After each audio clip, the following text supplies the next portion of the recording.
একটা জঙ্গলে থাকতো এক লোভী বানর।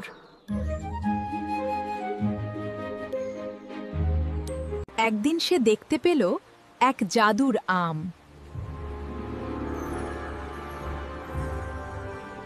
এক কামড় দিতেই নতুন আম জন্ম নিল।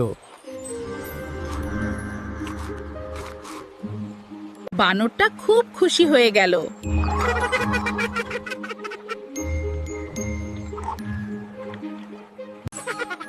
সে ভাবল, সব আম আমি একাই খাবো। কিছুক্ষণ পর তার পেট খুব ব্যথা শুরু হলো।